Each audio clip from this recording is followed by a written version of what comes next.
My name is Jocelyn Ditko, and this is the video for the economic and political empowerment.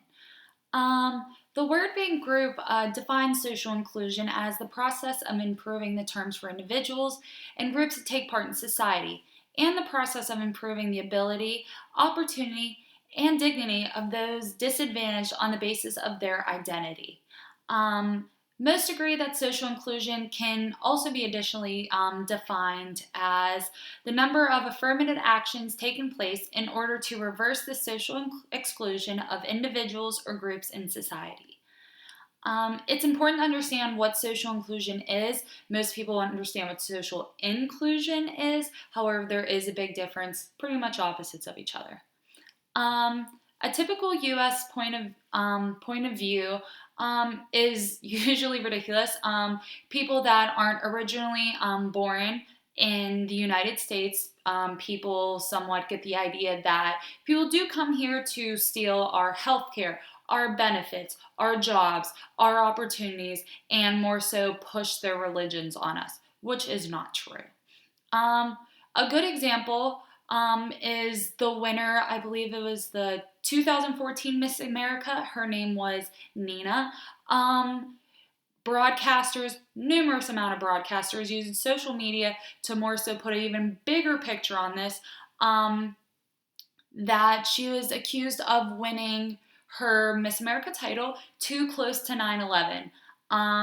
That her winning opened up deep wounds for those affected by the tragedies. However, the winner herself, Nina, was actually born in America. She was from New York. They actually had no religious belief mentions. However, more so judged her on her skin color and her heritage. Um, this shows obviously a level of ignorance in segregation. Um, Racism and cultural differences obviously have a long and deep history, and they're the reasons for many fears or conflicts or in segregation itself, in which result in negative views and social exclusion. It's more so we try to accept everyone. It's easy. All over the world, regardless of skin color, religion, culture, age. But clearly, as we can see, this isn't what's really going on. Um, all the way back in 1877, the states across the South implemented laws to restrict voting rights of African Americans. This included requirements of needing to own property, to pay poll taxes, and passing actual literacy and civics exams to just be able to vote and have your opinion.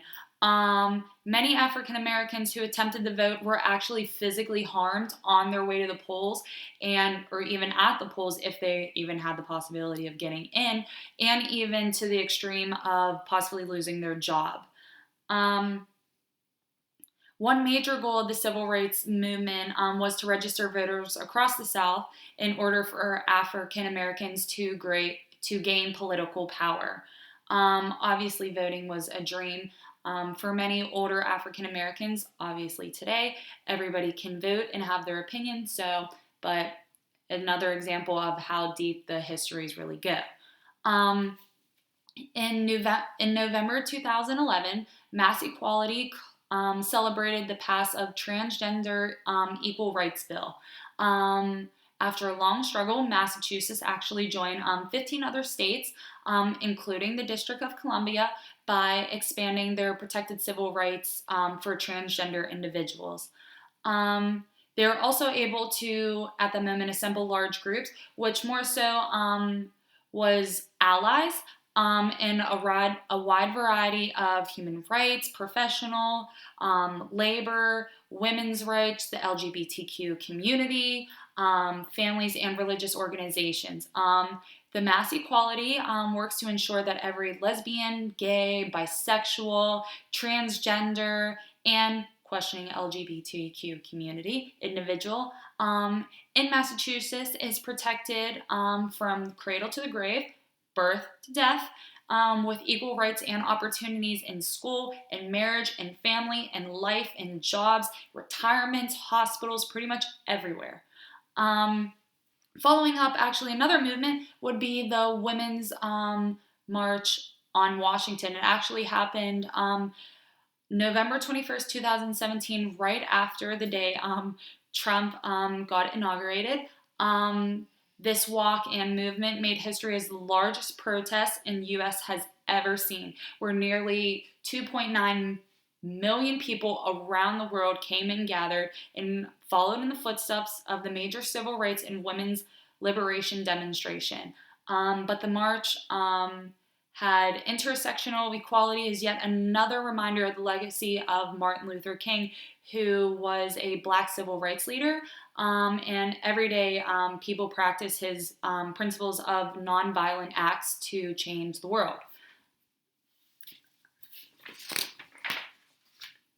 The mission of the Women's March is to harness the political power of diverse women and their communities to create transformational social change. The Women's March is a woman-led movement, obviously providing intersectional education on a diverse range of issues and concerns, creating entry points for more so new programs and events. Women's March is committed to dismantling systems of oppression through nonviolence resistance, again, like Martin Luther King, and building inclusive structures guided by self-determination, dignity, and respect. Their goals are more so to end violence, to gain full reproductive rights, as I'm sure all of us have heard, know about, or even speak upon, the popular topic of abortion, the LGBTQIA rights, disability rights, immigration rights, workers' rights, and obviously environmental justice. As social workers, you have an expected knowledge or have a continuous knowledge and recognize and confront obviously all forms of racism within all institutions related to and relevant to the position. As a social worker, having the ability to build relationships within the community is obviously really important, as through relationships we can try to aim for changes. And also we even have the power, or they have the power, to make the changes themselves with the knowledge that they have.